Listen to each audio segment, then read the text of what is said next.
Begin. Assalamualaikum warahmatullahi wabarakatuh. Today, our topic is relativism.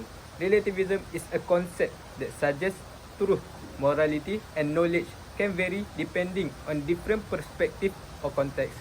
It challenges the idea of absolute truth that apply universally. For example, what one culture considers morally acceptable may not align with the value of another culture.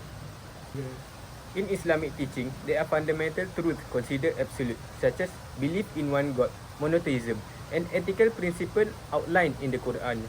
However, Islam also recognizes the diversity of human experience and cultural background.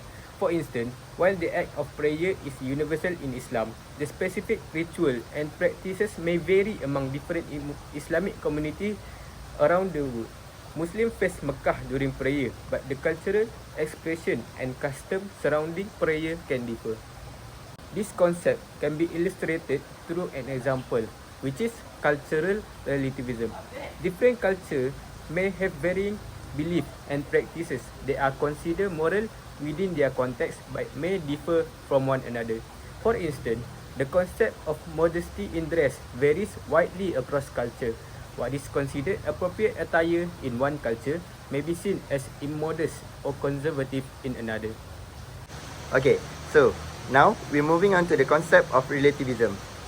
So relativism concept is that philosophical stance which views truth in relative and not absolute term, which means that the philosopher may believe that something is true but while others not. And other than that, there is no absolute meaning of truthfulness.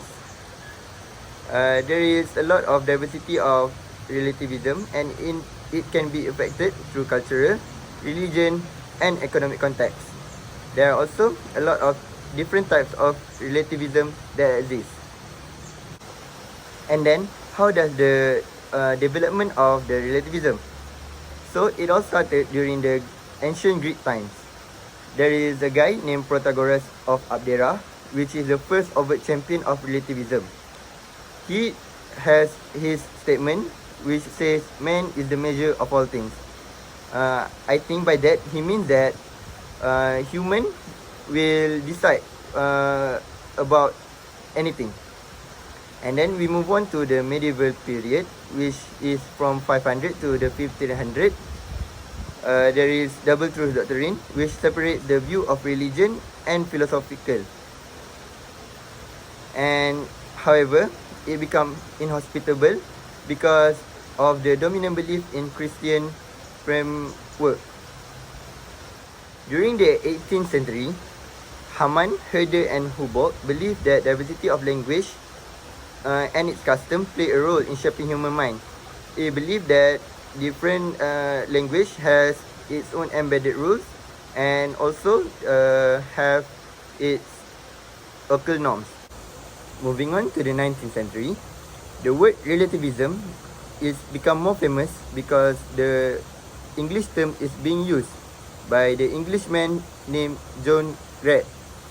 After that, Kantian and Krug, who is Germans, also at the emergence of species relativism and used the word relativismus in his writings. And then in the 20th century, Einstein proposed his theory on relativity.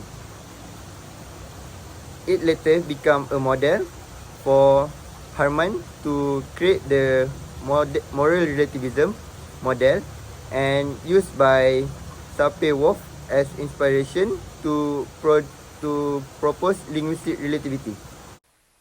Alright, so we have listened to the introduction and also the concept and a brief history about relativism. Right now, let's move on to the characteristic and principles. So as relativism has many types, so it is important to recognize a certain pattern that these types of relativism has that will be able to help us to recognize the principles of relativism. So the first one being is knowledge is not unique and absolute, but it exists in relation to something else or its context. So the example given here is something that is considered good only in relation to something that is bad. and given a particular circumstance. The next one is knowledge is conditioned by culture, morality, and preconception held by individuals. So, for example, something is true in a given culture, for example in Malaysia, might be false in another country, since it is belief and customs that condition the definition of concepts. The next one is relativism applies the whole spectrum of knowledge, though it is most noticeable in the realms of morality, ethics, and culture. So, of course, relativism is broad, but the most noticeable one is these three is morality, ethics, and culture. The next one is different ways of interpreting and explaining the world are valid as long as they are grounded by justifiable arguments. And lastly, truth and knowledge are not independent of individual and their context, but rather the contrary. So means truth and knowledge is not independent to a person, but rather the opposite. So with that, I pass it to the next presenter. Thank you. Okay, let's move on to the impacts of relativism on people. One of the impacts of relativism is that it hinders the progress of society. Progress often involves challenging harmful tradition or beliefs, particularly in the areas of social justice and human rights. This can create a barrier to social justice movements and positive changes. Furthermore, relativism can also discourage people from critically evaluating their own beliefs and those of others. It might lead to the dismissal of opposing viewpoints as simply a matter of preference, hindering healthy debate and the pursuit of truth. The second impact of relativism on people is indifference to risk in the community. The theory of moral relativism holds that there is not a single unchanging moral standard. Instead, the standards and values of a certain culture determine what is acceptable or wrong. A society that accepts torture and genocide may view these acts as normal when everything is relative. This undermines the idea of universal moral principles like human rights. Apart from that, moral relativism might serve as a justification for doing nothing when confronted with moral transgression in the other cultures. People might say, "It is not my place to judge," even when atrocities are happening. Now we go to the examples of relativism. In the aspect of food and consumption, the cow is considered a sacred symbol in Hinduism, representing motherhood, earth, and fertility.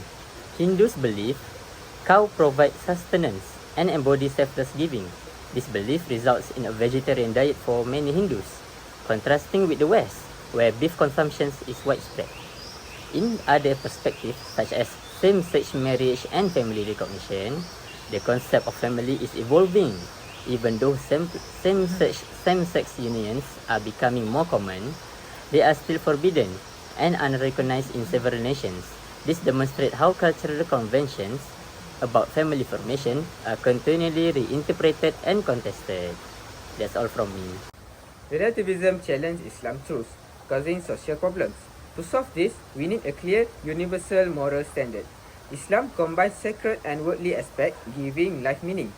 It rejects both complete universalism and relativism, preferring Islamic universalism. Islam teaches tolerance, peace, and coexistence. By blending religious and secular ethics, Islam allows religious ideas in public discussion. In Quran, Surah Al-Hajj verse 30, Allah said, "Always speak the truth, shun words that are deceitful and ostentatious." Relativists cannot improve their morality. Relativists can change their personal ethic, but they can never become better people. Under relativism, one ethic can never become more moral. Ethic and moral can change, but they can never improve, as there is no objective standard to improve against. If, however, moral improvement seems to be a concept that makes sense, then relativism is false. From the Hadith Sahih Bukhari, Prophet Muhammad said, "The best among you are those who have the best manner and character." That's all from me. In summary, relativism questions the idea that truth and moral are always the same. It encourages thinking about how different perspectives and situations can change what we believe is true or right. While something may be absolute, like religious teaching, relativism reminds us to respect and understand diverse viewpoints. This helps us to create harmony and respect in communities with different beliefs. From an Islamic perspective, while there are fundamental truths rooted in divine revelation, Islam also recognizes the diversity of human experience and cultural backgrounds. This balanced approach encourages understanding, tolerance, and critical thinking while upholding core universal principles. So we are moving on to the part 2, which is we provide the two scenario. And for the first one, there is two people which is the same gender are in love with each other, and then the two people give the comment based on their point of view. Hey, look at that!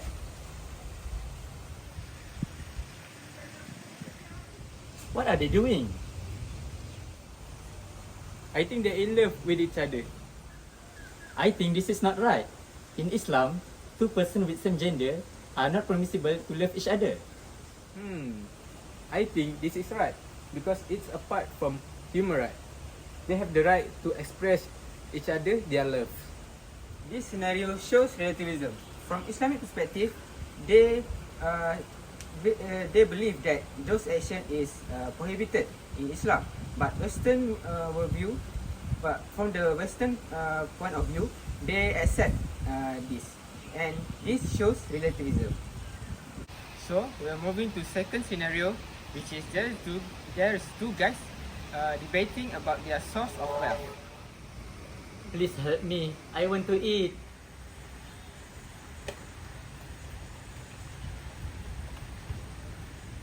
Thank you.